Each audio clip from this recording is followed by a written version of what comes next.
There are moments when life feels less like a path and more like weather. Messages arrive that change the mood of a day. Plans collapse. Someone disappoints you. A decision hangs over your future, and no amount of thinking seems able to force an answer. You look at the confusion around you and within you, and a quiet fear begins to form. Perhaps nothing is really holding together. The ancient Stoics lived with war, exile, political instability, disease, loss, and sudden reversals of fortune. They knew the sensation of being carried by events larger than any individual life. Yet they did not conclude that existence was meaningless chaos. They believed the universe was ordered by logos, a rational principle woven through nature, change, consequence, and human reason itself. To understand logos is not to acquire a comforting slogan about everything happening for a reason. It is something more demanding and more useful. It is to learn how to stand in a reality you cannot command without becoming broken by it. It is to see where your responsibility begins, where it ends, and how a stable mind can emerge even when the surface of life is rough. The problem is not merely that difficult things happen. Difficult things have always happened. The deeper problem is that the human mind resists the shape of reality. We want events to be reasonable according to our preferences. We want people to behave as we think they should. We want effort to guarantee success, goodness to guarantee recognition, love to guarantee permanence, and planning to guarantee safety. When reality refuses these bargains, we often experience more than disappointment. We experience outrage. We say, perhaps only inwardly, this should not be happening. That phrase can be appropriate when it moves us toward justice, protection, or repair, but it can also become a private war against facts. And facts do not surrender because we are angry at them. A person loses a job after years of loyalty. Another waits for medical results and cannot speed up the answer. Someone is betrayed by a friend they defended for years. A message is misread. A promotion goes to someone less capable. An economic shift, a family crisis, or an accident rearranges the future in a single afternoon. In each case, the first pain may be unavoidable. But then comes the struggle of the mind. Why me? Why now? Why did this happen? What does it say about my life? The Stoics did not ask us to become cold in such moments. They did not deny grief, fear, or the sting of loss. They asked a more difficult question. What exactly are you adding to the event through your judgments? What are you demanding from reality that reality never promised to give?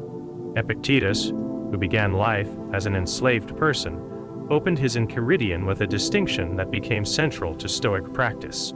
Some things are up to us, and some things are not. Our judgments, impulses, desires, aversions, and chosen actions belong, in an important sense, to us. Our body, reputation, possessions, offices, and the behavior of other people do not belong to us in the same way. This is often misunderstood as an invitation to care about nothing outside your own mind. But Epictetus was not teaching indifference in the ordinary sense. He was teaching accurate ownership. Your health matters. Your work matters. Your family matters. Justice matters. But the outcome of your efforts is never fully yours. The only thing you can completely bring to an event is the quality of your character and the integrity of your response.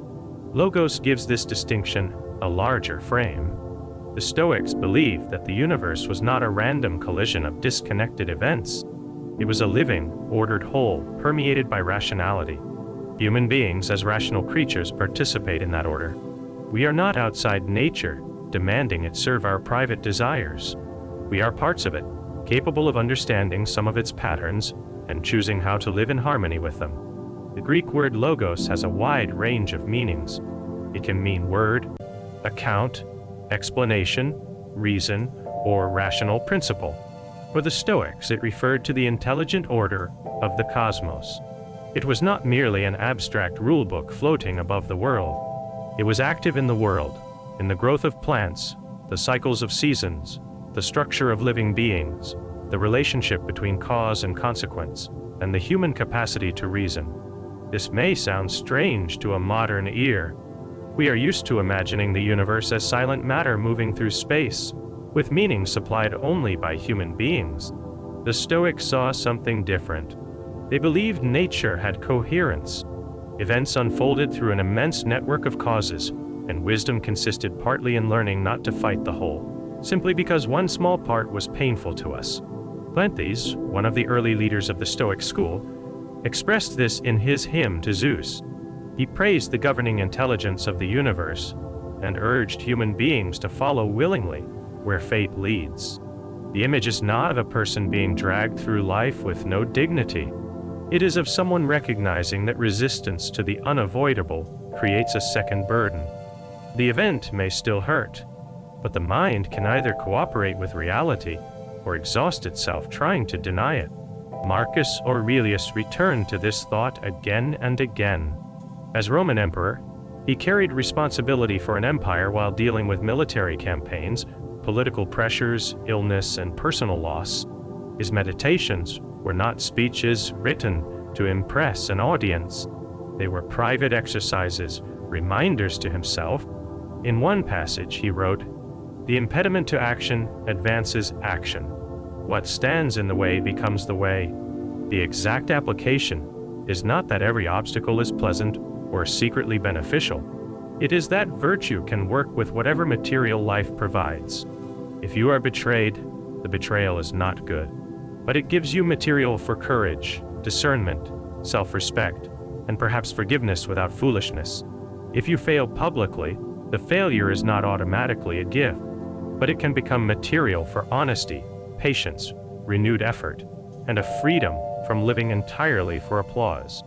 If you face uncertainty, uncertainty can become material for practicing steadiness when certainty is unavailable. This is where logos becomes personal. The rational universe is not a promise that every event will make immediate sense to you. It is a call to ask, given that this is now real, what would reason require of me? Not what would wounded pride prefer, not what would fear invent, not what would vengeance enjoy. What would reason require? That question has a quiet power because it interrupts the automatic movement from event to reaction. Someone criticizes you in a meeting. The body responds before philosophy arrives. Your face tightens. Heat rises. A defense begins forming in your mind. Perhaps the criticism is unfair. Perhaps it is calculated. Perhaps it is true, but badly delivered. In any case, the event is now in the room. The untrained mind treats criticism as a verdict on identity. It either collapses into shame or lashes out to restore status. The Stoic approach creates a narrow but crucial space. First, distinguish the person's words from your judgment about the words. You have received criticism. That is a fact. You have not yet received proof that you are worthless, incompetent, or permanently diminished. Those are interpretations. Then ask what reason can do with the material. Is there something useful here? If there is, take it without resentment. If there is not, you do not need to swallow falsehood in order to appear humble. You can respond with calm clarity. You can ask for examples. You can correct the record. You can leave a harmful environment if necessary. Stoic acceptance does not mean agreeing with every accusation. It means accepting that the accusation has occurred, then choosing your next action without surrendering your mind to it. This is one of the most important distinctions in Stoicism. Acceptance concerns reality. Approval concerns judgment. You may accept that a storm has damaged your home without approving of the damage. You may accept that a colleague has acted dishonestly without approving of dishonesty. You may accept that someone you love has chosen to leave without pretending the loss does not matter. Acceptance says, this is the fact before me. Now, I will meet it as a rational human being. The Stoics believe that our suffering is intensified when we confuse external events with moral evils. Losing money is difficult. Being injured is difficult. Being insulted is unpleasant. But none of these by themselves makes you a worse person. For the Stoics, the true good was virtue, wisdom, justice, courage, and self-control. The true harm was the corruption of one's own character through cowardice, cruelty, dishonesty, greed, or irrationality. That claim can sound severe until you consider its liberating side. If your worth depends on outcomes, praise, possessions, beauty, status, or other people's approval, then your peace is always rented from forces outside you. You may be celebrated today and ignored tomorrow. You may be secure one year and uncertain the next. The Stoics did not ask you to pretend these changes are irrelevant. They asked you not to build your soul entirely upon them. Seneca wrote often about fortune, the unpredictable movement of external circumstances. He was a wealthy statesman who knew privilege, political danger, exile, and eventually a forced death under Nero. His life was not a simple example of perfect serenity, and Stoicism does not require us to pretend its practitioners were flawless. But his writings return with urgency to a central thought. We should prepare our minds for change because change is built into life. He advised practices of voluntary discomfort, not as punishment, but as training. Eat simple food sometimes, wear plain clothing, sleep without unnecessary luxury. Ask yourself, is this what I feared? The purpose was not to romanticize poverty or deny the value of comfort. It was to weaken the false belief that comfort is the same as safety, or that losing an accustomed pleasure would make life unlivable. Modern life offers its own forms of dependence. The phone that must be checked, the approval that must be refreshed, the purchase that promises a new identity, the comparison that keeps reopening because someone else appears to be moving faster. These things can become small private tyrants. They do not command us through force. They command us through the judgments we attach to them. You see someone your age buying a home, receiving recognition, traveling, building a family, or advancing in a career. A quiet verdict arrives. I am behind. But behind whom? According to what measure? The Logos of the Stoics does not offer a personal timeline designed around social comparison. Nature gives each life different conditions, different capacities, different losses, different opportunities, and different lengths. The comparison mind tries to make a universal race out of individual lives. It sees another person's visible outcome and turns it into evidence against itself. Yet you do not see their whole burden, their private fears, the compromises behind their success, or the fragility they may be hiding. More importantly, their path is not the material assigned to your character. Yours is. Marcus Aurelius reminded himself not to waste time wondering what a good person is like. Be one. That instruction is simple enough to sound almost ordinary, but it redirects the whole energy of comparison. Instead of asking whether you are winning a contest you did not design, ask whether you are acting with justice in your own obligations. Are you becoming more truthful, more reliable, more capable of meeting hardship without spreading it to everyone around you? This is participation in logos at the human scale. You cannot govern the whole. You can govern your assent. You can examine the thought before you obey it. You can decide whether anger will become cruelty, whether fear will become avoidance, whether disappointment will become bitterness, whether success will become arrogance. The universe may be vast, but the moral life is lived in particular moments. A difficult conversation with a parent, a temptation to exaggerate your achievements, a choice to speak honestly when dishonesty would be convenient. Well, the hour when you do not feel motivated to do what you know is necessary, the moment after someone has insulted you, and you could easily return the injury. These are not small things in Stoic philosophy. They are the arena in which reason becomes action. Musonius Rufus, the teacher of Epictetus, emphasized that philosophy was not mainly for debate. It was for living. He taught that a person should practice virtue in ordinary circumstances through moderation, endurance, duty, and right conduct. A philosophy that sounds beautiful but does not affect how you treat a difficult spouse, how you handle appetite, how you respond to inconvenience, or how you fulfill responsibilities, is not yet doing its work. This matters because logos can be misunderstood as a grand theory that makes individual pain seem insignificant.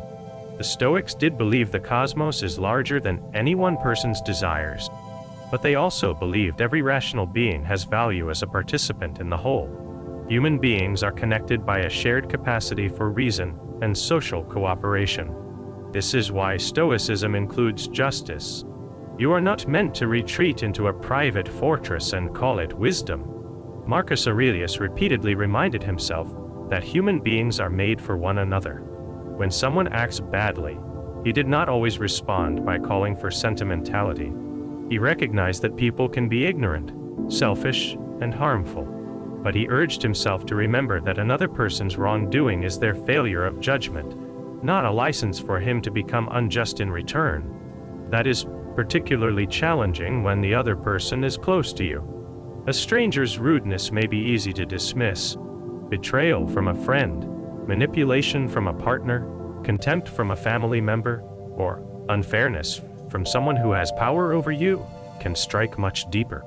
The Stoic response is not to remain exposed to harm in the name of patience. Boundaries can be rational. Leaving can be rational. Speaking firmly can be rational. Seeking protection, accountability, or justice can be rational. What Stoicism rejects is the idea that another person's vice must become your own. If someone lies, you do not become wise by lying back. If someone humiliates you, you do not recover dignity by humiliating them.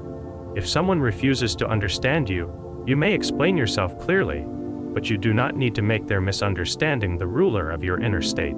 There's a form of freedom in this that is often missed. Most people think freedom means getting what they want without obstruction. The Stoics saw a deeper freedom, not being internally ruled by what you cannot control. A person can have wealth and still be enslaved by fear of losing it. A person can receive praise and still be enslaved by the next audience. A person can appear powerful and still be ruled by resentment. Epictetus put it sharply, "No man is free who is not master of himself." This mastery is not harsh self-denial for its own sake. It is the ability to pause before you hand your mind over to impulse. It is recognizing that the first movement of emotion may not be chosen, but the story you continue to tell yourself can be examined. Suppose you send an important message and receive no reply. At first there is only silence. Then the mind begins its work. They are ignoring me. I offended them. They do not respect me. Something is wrong. Before long, you are reacting not to the silence itself, but to a complete private drama built from uncertainty. The Stoic discipline is to return to what is known. A message was sent. A reply has not yet come. Everything beyond that is, for now, interpretation. This does not mean you never investigate, clarify, or take action. If the matter is important, you can follow up. If a relationship has become one-sided, you can address it. But you do not have to torture yourself while waiting. The Logos teaches us that reality has its own sequence. Some answers are not available yet. You can either use the waiting period to rehearse fear or to practice the discipline of staying with what is actually present. This becomes especially important in times of uncertainty. We often believe anxiety is preparation. If we think through every possible disaster, perhaps we will be safe. But much of what we call preparation is simply repeated suffering in advance. The mind walks into futures that have not happened and returns exhausted. Seneca observed that we are often more troubled in imagination than in reality. He did not mean that fear is always irrational or that danger should be ignored. He meant that the mind has a tendency to multiply pain through prediction. Wisdom asks, what is the actual problem before me? What action is available now? What must be endured because no action is yet possible? If you are waiting for a decision about work, make the calls you can make. Update what needs updating. Prepare for different outcomes without obsessively living inside them. If you are waiting for medical news, ask the necessary questions, seek competent care. and let yourself receive support.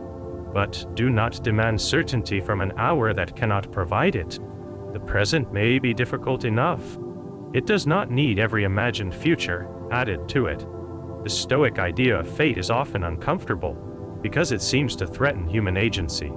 If the universe follows a rational order of causes, are we merely actors reading lines already written? The Stoics gave a subtle answer. They believed external events arise from a vast causal order, but human beings still participate through judgment and choice. Your response is not irrelevant to the chain of events. It is part of it. Chrysippus, an early Stoic philosopher, used an image of a cylinder pushed down a slope. The push begins the movement, but the cylinder's own shape determines how it rolls. In a similar way, external impressions come to us, but our character and judgments shape our response. You may not choose the initial blow, but you are not a lifeless object. You have the capacity to consent, refuse, reconsider, learn, and act. This is why Stoicism is neither fatalism nor passivity. Fatalism says nothing matters because whatever happens will happen. Stoicism says your actions matter because acting well is part of what is happening. If a fire breaks out, the Stoic does not sit quietly and call it fate. They help people leave the building. If injustice appears, they do not praise injustice as cosmic order. They work against it with courage and fairness. If their own habits are damaging their life, they do not call themselves helpless. They begin the difficult work of reform. To live according to nature for the Stoics did not mean obeying every impulse because it feels natural. Human nature includes appetite, fear, anger, and social instincts, but also reason. Living according to nature means allowing reason to guide the whole person toward virtue and cooperation. It means recognizing facts without denial, while also recognizing duties without excuse. This can transform the way you approach discipline. Many people wait for motivation because motivation feels like a sign that action will be easy. But motivation is weather. It changes. Some mornings you feel focused and capable. Other mornings, every responsibility appears heavy. If your values depend on your mood, then your mood becomes your master. The Stoic approach begins elsewhere. What does this situation ask of me? If you are tired, perhaps it asks for rest, not self-punishment. If you have a responsibility, perhaps it asks for one honest hour of work, not a fantasy of becoming perfect overnight. If you have broken a promise to yourself, perhaps it asks for a return, not a long speech about failure.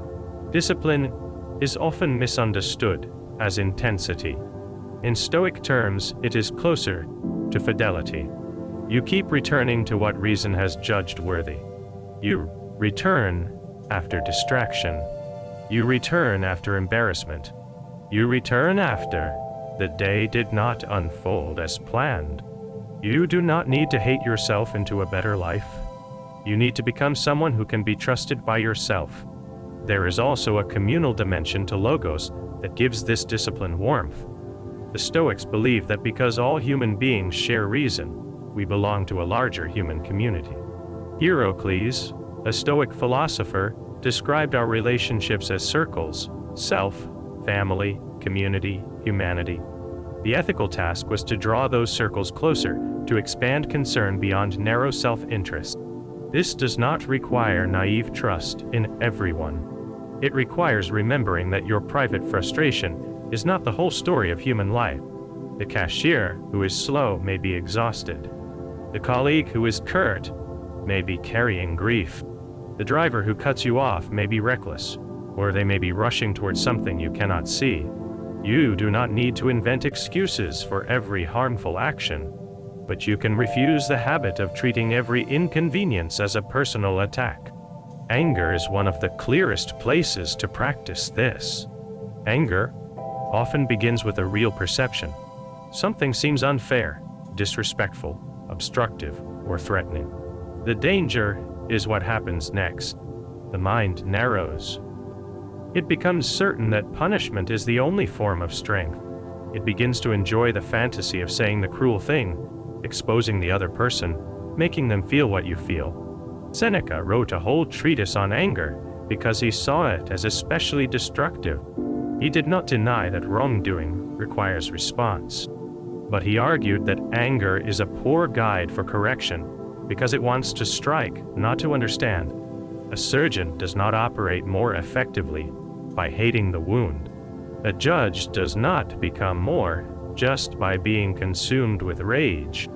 Strength requires enough inner space to distinguish action from revenge. You can practice that space in small moments. Someone sends a dismissive email.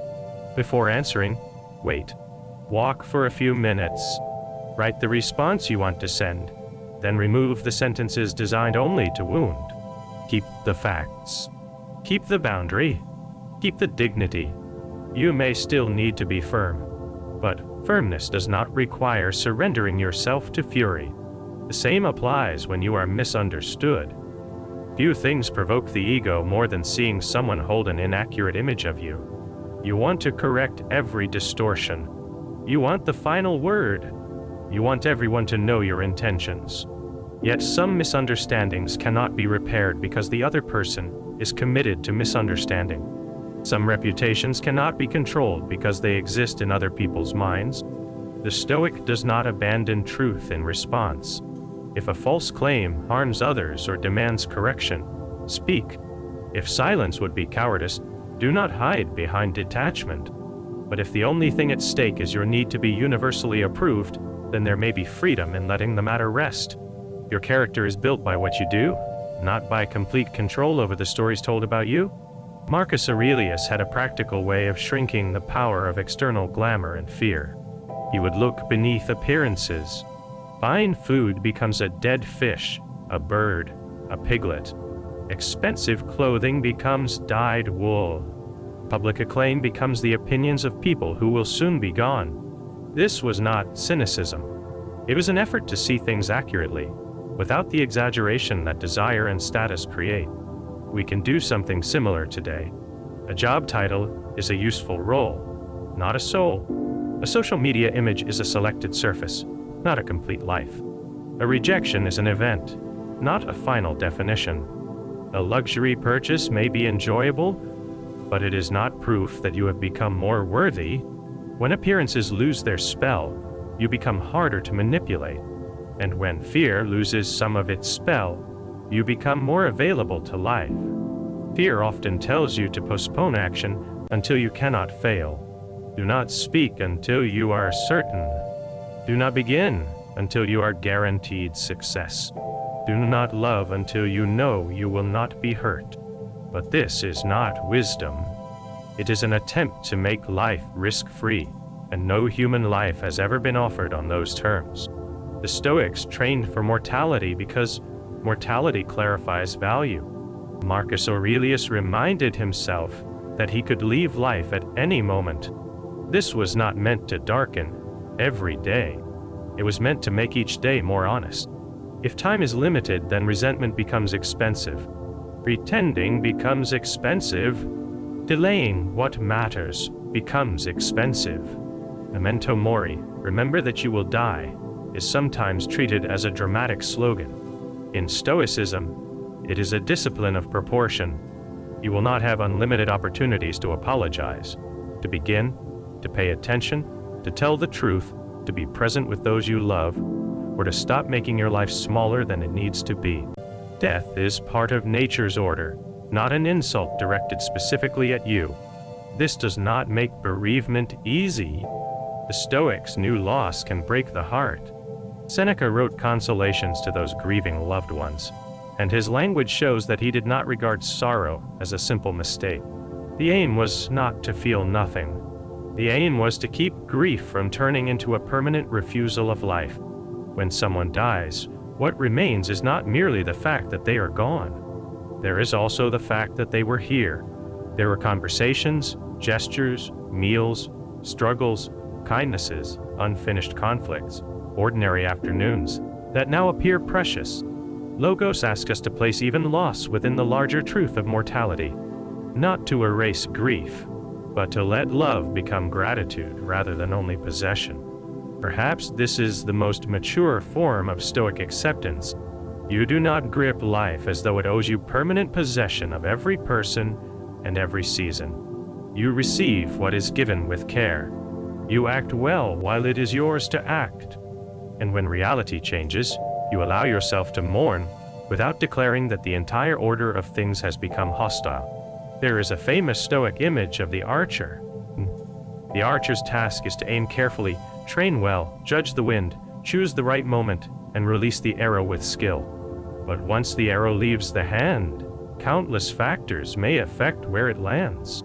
A sudden gust, a movement in the target, an unseen defect in the bow. The Stoic lesson is not that the target does not matter. The archer should aim at it. The lesson is that excellence lies in doing one's part well, while accepting that results are never owned in the same way. This is a powerful way to live through failure. You apply for the position, you prepare seriously, you show up honestly. You do not receive it. The mind immediately wants to turn the result into a total story. I am not good enough. I missed my chance. Everyone else is moving forward. But the Stoic asks a cleaner question. Did I act with skill, integrity, and courage? What can I learn? What remains available? Sometimes the answer is that you did make mistakes. Good. Then reality has offered instruction. Learn without self-contempt. Sometimes you did nearly everything well and still lost. That is also part of the human condition.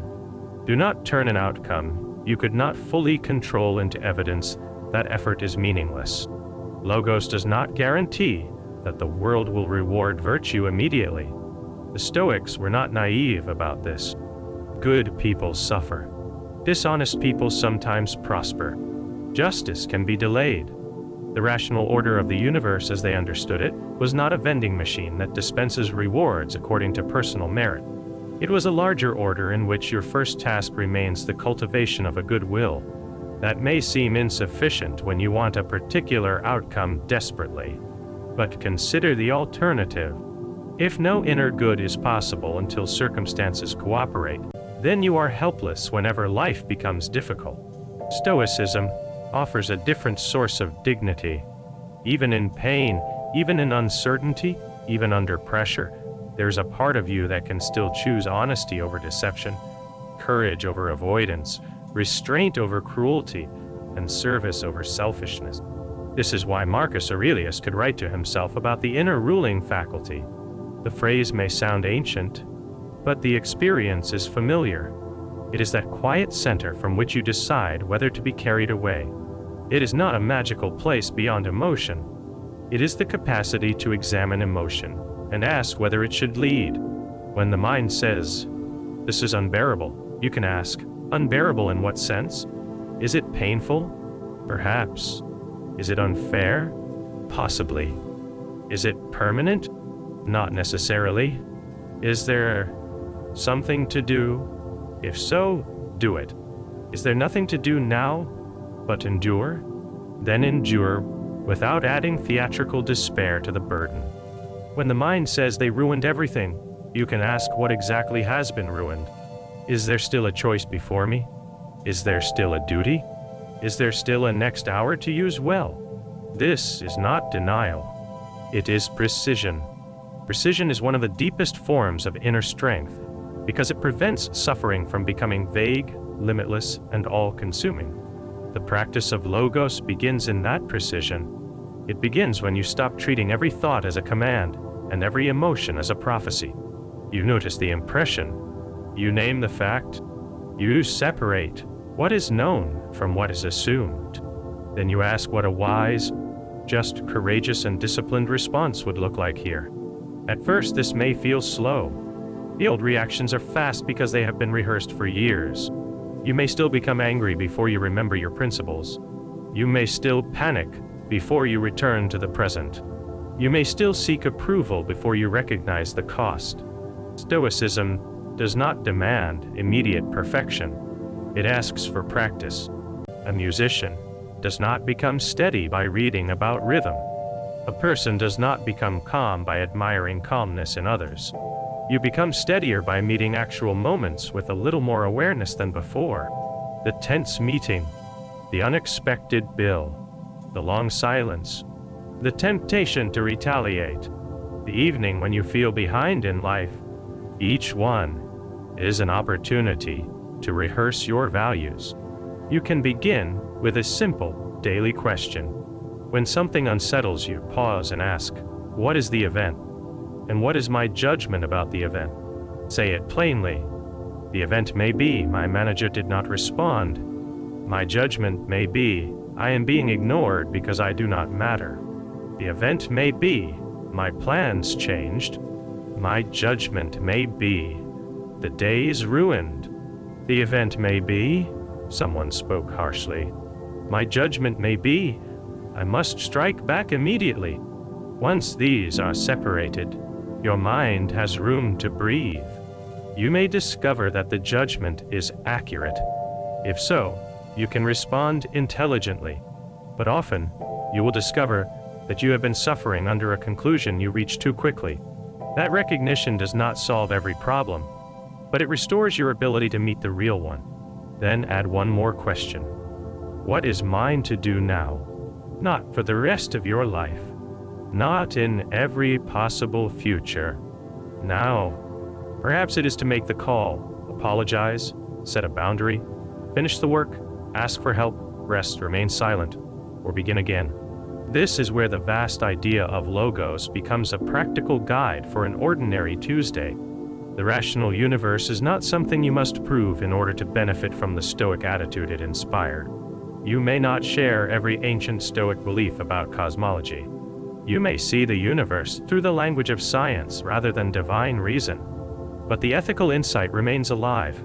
Reality has patterns independent of your wishes, and a good life depends on learning to work with those patterns rather than constantly warring against them. There are causes and consequences. There are limits. There are seasons of growth and decline. There are other people with minds you cannot command. There's time you cannot retrieve. There is a body that needs care, a conscience that needs honesty, and a present moment that asks for your attention. To recognize these truths is not to become smaller.